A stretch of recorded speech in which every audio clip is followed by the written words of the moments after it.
بسم اللہ الرحمن الرحیم۔ حضرت فاطمہ الزہرا اور علی ابن ابی طالب کی شادی۔ سن 2 ہجری میں جنگ بدر میں اللہ تعالیٰ نے اسلام کو فتح عطا فرمائی۔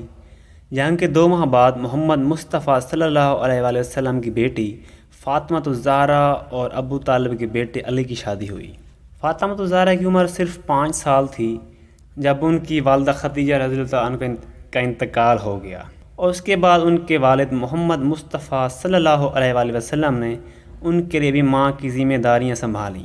والدہ کی موت نے ان کی زندگی میں ایک خلا پیدا کر دیا تھا، لیکن والد نے اسے اپنی محبت اور شفقت سے بھر دیا۔ محمد مصطفیٰ صلی اللہ علیہ وسلم نے اپنی بیٹی کی تعلیم اور پرورش پر پوری توجہ دی۔ اگر وہ تمام مردوں کے لیے مثالی تھے تو اس کی بیٹی کو تمام عورتوں کے لیے ایک مثالی ہونا چاہیے تھا، اور وہ تھیں۔ اس نے اسے اسلام میں عورت کا آئیڈیل بنایا۔ وہ خالق کی عقیدت اور اطاعت کی علامت تھی، اور وہ تمام آسمانی پاکیزگی اور مقدسیت کی مجسم تھیں۔ کردار اور شخصیت میں وہ اپنے والد سے بہت زیادہ مشابہت رکھتی تھیں۔ فاطمہ بیٹی، محمد باپ کی تصویر تھیں۔ خدا کی اطاعت اور خدمت کے جذبے سے فاطمہ الزہرا ان کی نظر میں اعلیٰ مقام پر فائز ہوئیں، جس کی تصدیق القرآن مجید نے کی ہے۔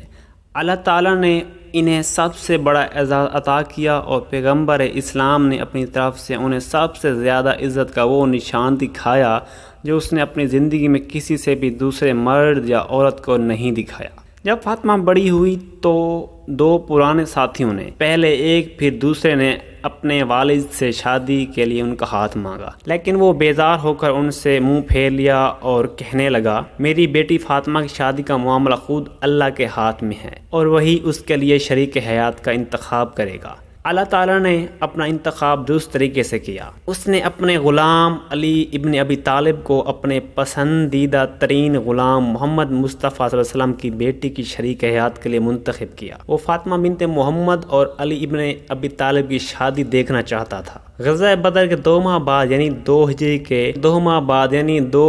کے 11ویں مہینے میں علی نے محمد مصطفیٰ صلی اللہ علیہ وآلہ وسلم سے ملاقات کی اور کہا، یا رسول اللہ، آپ نے مجھے اپنے بچے کی طرح پالا ہے۔ آپ نے مجھے اپنے تحائف اور اپنی سخاوت، اپنی مہربانی سے مغلوب کر دی ہے۔ میں اپنی زندگی میں سب کچھ آپ کا مقروض ہوں۔ اب میں آپ سے ایک اور مہربانی چاہتا ہوں۔ رسول صلی اللہ علیہ وآلہ وسلم سمجھ گئے کہ علی کیا کہنا چاہ رہے ہیں۔ آپ صلی اللہ علیہ وسلم کا چہرہ ایک وسیع مسکراہٹ سے روشن ہو گیا، اور آپ صلی اللہ علیہ وسلم نے علی سے کہا کہ وہ گھر میں داخل ہوئے۔ فاطمہ کو بتایا کہ علی اس سے شادی میں ہاتھ مانگ رہا ہے، اور آپ صلی اللہ علیہ وسلم نے فاطمہ سے پوچھا کہ ان کا کیا جواب ہے۔ وہ چپ رہیں۔ آپ صلی اللہ علیہ وسلم نے ان کی خاموشی کو ان کی رضامندی سے تعبیر کیا۔ حضرت علی کے پاس واپس آئے، اسے بتایا کہ اس کی تجویز قبول کر لی گئی ہے، اور انہیں شادی کی تیاری کرنے کو کہا۔ ذی القعدہ کے آخری دن 11ویں مہینے محمد مصطفیٰ صلی اللہ علیہ وسلم نے خدا کے رسول نے اپنی بیٹی کی شادی کے موقع پر مہاجرین اور انصار کو ایک ضیافت میں شرکت کی دعوت دی۔ وہ ان کا میزبان بننے والا تھا۔ جب تمام مہمان آئے اور بیٹھ گئے تو انہوں نے ایک بار پھر اپنی بیٹی کی علی ابن ابی طالب سے شادی کے لیے رسمی رضامندی حاصل کی۔ محمد مصطفیٰ صلی اللہ علیہ وآلہ وسلم نے اللہ کی تعریف کی اور اس کی تمام رحمتوں کا شکر ادا کیا۔ پھر انہوں نے نکاح کا خطبہ پڑھا، علی اور فاطمہ کو میاں بیوی قرار دیا، اور ان دونوں پر اللہ کی رحمتیں بھیجیں۔ تمام مہمانوں نے اس بابرکت موقع پر رسول صلی اللہ علیہ وآلہ وسلم کو مبارکباد دی۔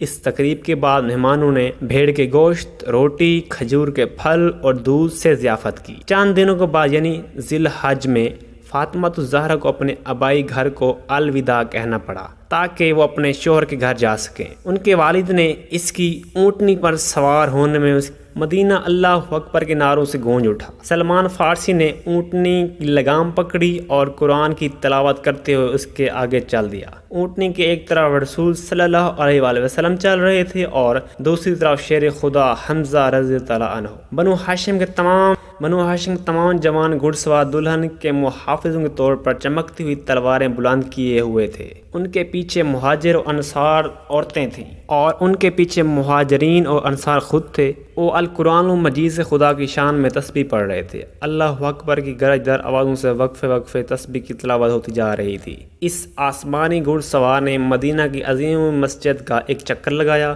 اور پھر اپنی منزل یعنی دلہا کے گھر علی ابن ابی طالب پر رک گیا۔ محمد مصطفیٰ صلی اللہ علیہ وسلم نے اونٹنی سے اترنے میں اپنی بیٹی کی مدد کی۔ انہوں نے اس کا ہاتھ پکڑ کر علامتی طور پر اپنے شوہر کے ہاتھ میں رکھا اور پھر گھر کی دہلیز پر کھڑے ہو کر یہ دعا کہی: اے اللہ، میں تیرے عاجز بندوں فاطمہ اور علی کو تیری حفاظت کے لیے سلام کرتا ہوں۔ تو ان کا محافظ بن جا، انہیں برکت دے، ان سے راضی ہو جا اور اپنا بے پناہ فضل، رحمت اور عطا فرما، ان پر بہترین انعامات، ان کی شادی کو ثمر آور بنا اور ان دونوں کو اپنی محبت، اپنی خدمات میں ثابت قدم رکھ۔ یہ محمد مصطفیٰ کی زندگی کا واقعی خوشی کا دن، لیکن اس نے یہ کیسی خواہش کی ہوگی کہ اس کی پیاری بیوی اور سہیلی خدیجہ اس کے ساتھ ہوتی تاکہ وہ دونوں مل کر اپنی بیٹی کی شادی کا مشاہدہ کر سکے۔ کچھ دنوں کے بعد خدا کے رسول نے اپنی بیٹی کو بلایا اور اس سے پوچھا کہ اس نے اپنے شوہر کو کیسے پایا۔ اس نے کہا کہ اس نے اسے خدا کی عبادت اور اطاعت کرنے میں بہترین ساتھی پایا۔ بعد میں انہوں نے علی سے پوچھا کہ آپ اپنی بیوی کو کیسے پایا۔ انہوں نے کہا کہ میں نے اسے خالق کی خدمت میں بہترین ساتھی پایا۔ میاں بیوی دونوں کے لیے زندگی کے سب سے بڑے لمحات وہ تھے جب وہ اپنے رب کی بارگاہ میں گئے اور اس سے دعا کرنے میں مشغول ہو گئے۔ علی اور فاطمہ الزہرا کے درمیان مفادات کی مکمل شناخت تھی۔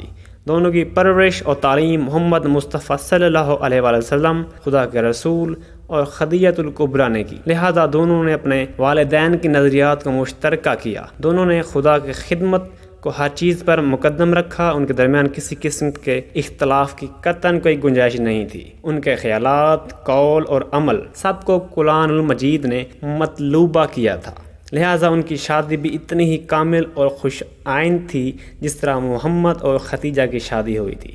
جیسے کہ اوپر بیان کیا گیا ہے، فاطمہ کی سب سے بڑی خوشی اللہ کا انتظار کرنا تھا۔ اس کا زیادہ وقت نماز میں گزرتا تھا۔ اس کی دوسری سب سے بڑی خوشی یہ تھی کہ وہ اپنے خاندان کے تئیں اپنے فرائض ادا کرے۔ خدا نے اسے 4 بچوں سے نوازا، پہلے 2 لڑکے اور پھر 2 لڑکیاں۔ وہ چکی میں اناج پیستی تھی جو اس کے والد نے اسے اس کے جہیز میں دیا تھا اور ان کے لیے روٹی پکائی تھی۔ دن بہ دن دانے پیسنے سے ان کے ہاتھوں پر چھالے پڑنے لگے، لیکن اس نے کبھی اپنے شوہر یا اپنے والد سے ان کی شکایت نہیں کی اور گھر کا سارا کام خوش دلی سے کیا۔ گھر کے فرائض فاطمہ الزہرا کے لیے کافی سخت ہوتے تھے، لیکن انہیں خدا کی یاد میں خوشی اور طاقت ملتی تھی۔ خدا کی کتاب اس کی مستقل ساتھی تھی۔ وہ اس کتاب کے حوالے پڑھتے ہوئے کام کی مشقت بھول گئیں، اور جب انہوں نے اپنے بچوں کو پالنے میں سونے کے لیے بٹھایا تو انہوں نے دوبارہ اسی کتاب سے ان کے لیے لوری کے انتخاب پڑھے۔